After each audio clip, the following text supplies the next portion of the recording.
Rolling around at the speed of sound. Hey guys, Marky Mark here. You're probably wondering why I just sang the lyrics to City Escape so beautifully.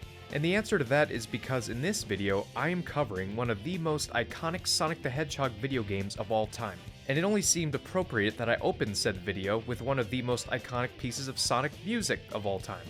Yeah, that's really the only reason I did it.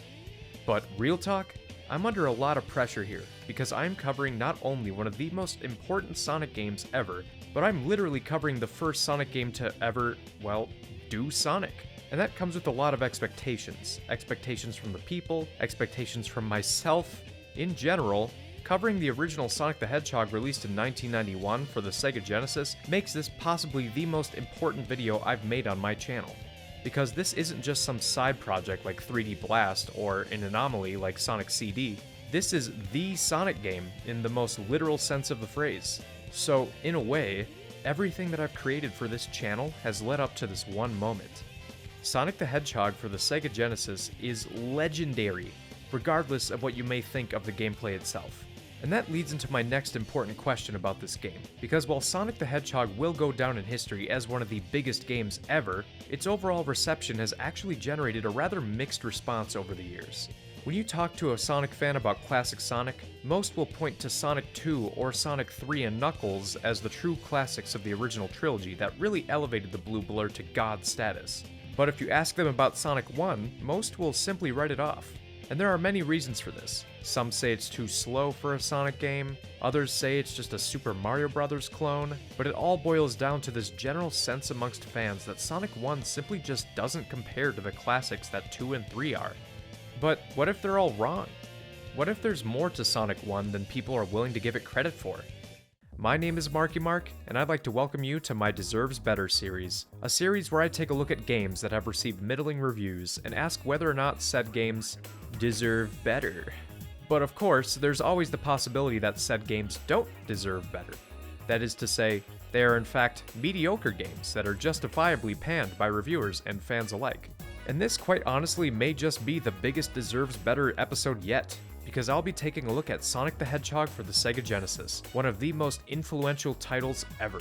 I'll be giving my final verdict on Sonic 1 at the end of the video, and right before that, I'll be giving out an award for the best moment of the whole game, as well as an award for the worst moment of the game, so stay tuned. Without further ado, here is Sonic the Hedgehog Deserves Better. Or does it?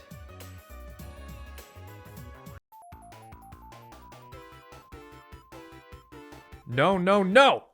We are not doing this right now. Absolutely not. I can't take another minute of somebody talking about Green Hill Zone.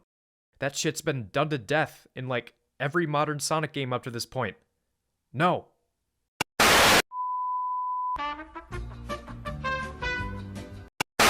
Ah yes, Green Hill Zone. The absolutely perfect stage to start off the legacy of Sonic the Hedgehog. So perfect, in fact, that Sega felt it a necessity to vehemently drill this level into our skulls with every new Sonic game. Green Hill Zone, by all means, is a really good stage. Nay, it's a great stage. It's perfectly open enough for you to do plenty of exploring. It offers a bounty of opportunities to gain momentum and maintain speed. There's multiple paths for you to take, making the level almost never boring to revisit. I mean, what else can I really say about it?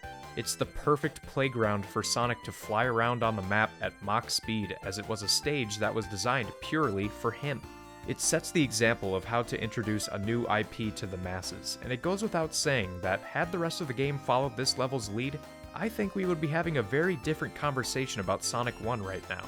But sadly, the fireworks don't last very long because once Green Hill ends, that's where big problems start.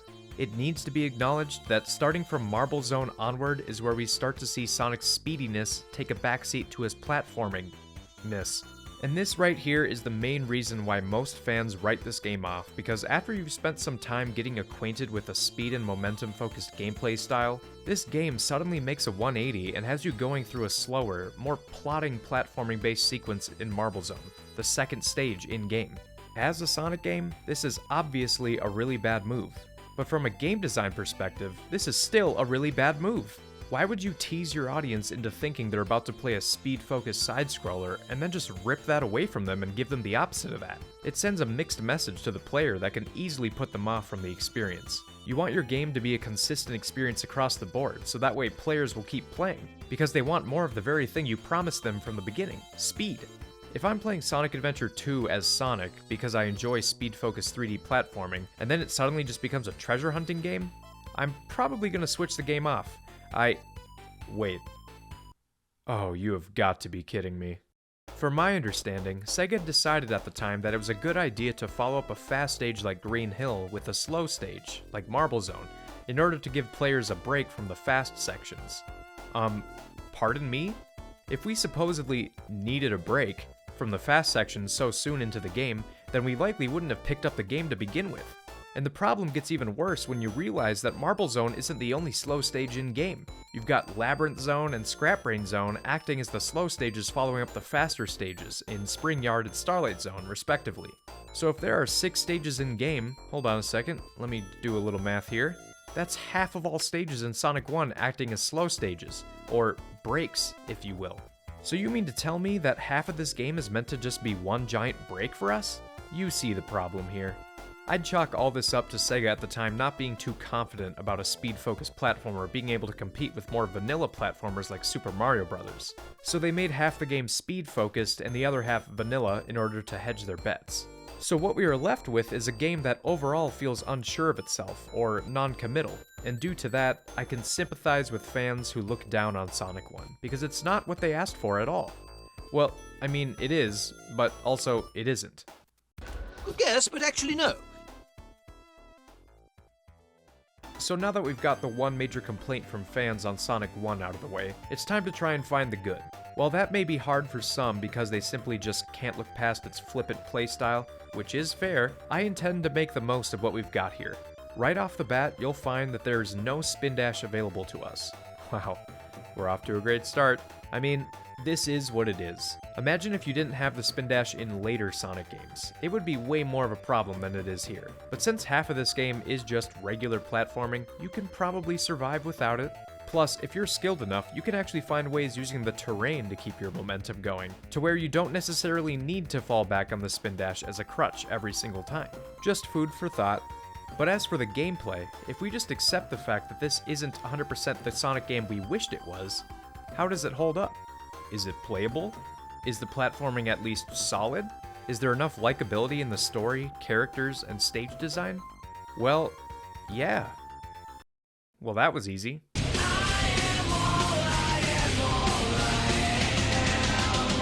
It's weird, you know, with all the flack this game gets, you would think there's something glaringly wrong with the raw experience of just playing it. But no, everything here feels supremely solid. The simple story between Eggman and his robots and Sonic needing to save the Flickies feels like the perfect introduction story to the whole series. The fast sections are just as adrenaline pumping as any other fast sections in other Sonic games. Even the slower, more platforming focused sections are well balanced and challenging enough to the point that I struggle to find what the problem is here. The minute-to-minute experience of playing Sonic 1 is overall just a good time. The stage design may not always be set up for you to blaze through each one at the speed of sound, but how exactly is that an issue when they are still well-designed stages at their core? Green Hill, as noted, is an expertly well-balanced speed/exploration stage. Marble Zone is an overall inoffensive beginner platforming gauntlet. Spring Yard is intermittently a momentum-focused stage that uses ramps and slopes as a tool really well to gain momentum. And actually, you can pull off some really cool stunts on this map if you use those ramps and slopes with enough skill. Labyrinth Zone is, yeah, we'll put a pin in that one for now. Starlight Zone is actually probably the greatest zone in the game, and also one of the most underrated zones in Sonic history. It's a speed-focused stage with a really whimsical, dreamy aesthetic that incorporates speed as a means to access secret areas more creatively than Green Hill does. So in essence, Starlight Zone is the best stage when it comes to rewarding the player for being skillful, and since that's more or less the ultimate goal that every game developer should strive for, I'd say we definitely got ourselves a pretty outstanding zone in Starlight. Scrap Brain Zone? I see this one getting a healthy amount of flack online due to the excessive amount of traps and cheap enemy placement. This is an incredibly challenging last zone on your first couple run-throughs that may at first seem excessive, but then it turns into a more reasonably challenging last zone once you've had some practice. The mark of an effective last level is determined by how smoothly you can adapt to its layout while still being challenged every time. If you can get to a point where you can coast through it without using any glitches or cheats, then I think we're okay here. I won't pretend this is the perfect final level because it definitely has its flaws, but in the grand scheme of things, there are far worse final stages out there, in my opinion. I'm looking at you, Titanic Monarch from Sonic Mania. Okay, should I talk about Labyrinth Zone now? This zone lives in pure infamy due to the fact that it's completely underwater, has way too many hidden enemies, and schizophrenically places traps all over the place. I totally understand why people hate this place. I too hated it upon my first couple run-throughs. I'm at a point now where I've memorized all the hidden enemies and traps, and I still manage to get the shit kicked out of me by this stage. The biggest gripe I have with it is having to dodge all the bad stuff while also dealing with the horrid water physics. It indeed gets very cumbersome having to wade through the underwater sections at a snail's pace. I'm somebody who likes a challenge for my games, so there is some appeal with this stage to me, but I won't bother trying to convince other people to like it because that'll be a losing battle. I lastly cannot stress enough how soul-crushing it was to find out that Zone 3 of Scrap Brain Zone was actually just a rehash of Labyrinth. I simply cannot support the caveman mentality of putting this as your final zone. The level is full of cheap traps and bullshit off-screen enemies and sucks to play, but it's challenging, therefore it's a good final level. No, that's not how it works! Well, there's Sonic the Hedgehog for the Sega Genesis in a nutshell for ya.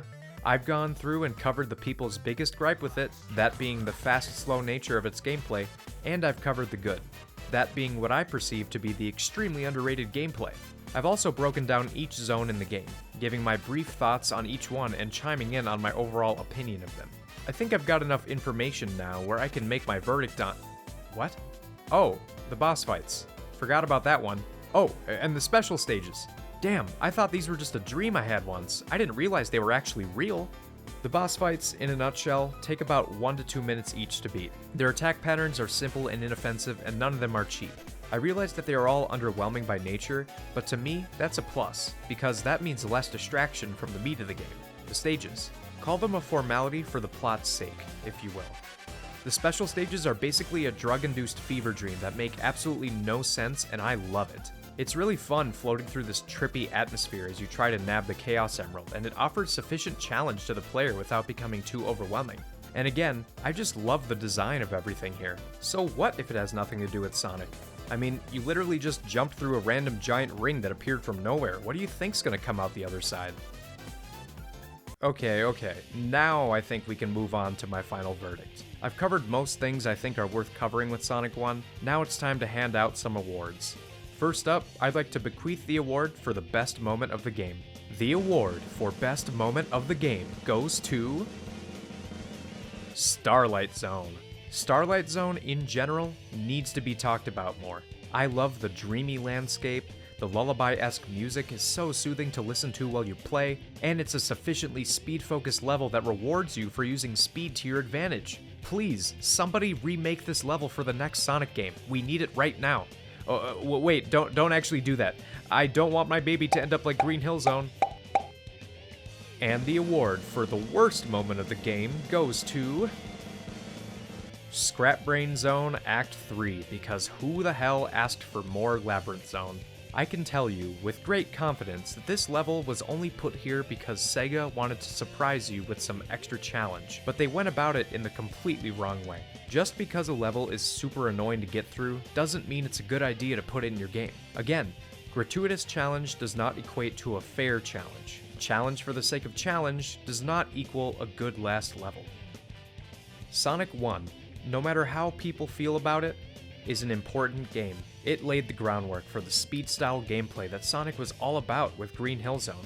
And while it is 50-50 on whether or not it would continue to commit to that throughout the game, Sonic 1 still holds its ground well with some effective platforming sequences and smooth level design, all things considered. I know it's not 100% the game it should have been, and I agree that Sega made a big mistake with not fully committing to a speed-focused style throughout, but even in that mistake, they still managed to create a very digestible platformer. Nothing about Sonic 1 is off-putting to me. While it may be frustrating at some parts, those frustrating parts can be mitigated with some simple practice. Sonic 1 is a completely acceptable and cohesive gaming experience, and there's enough charm here that makes me enjoy coming back for another run-through. With that said, I truly believe that Sonic the Hedgehog for the Sega Genesis deserves better. That was cool!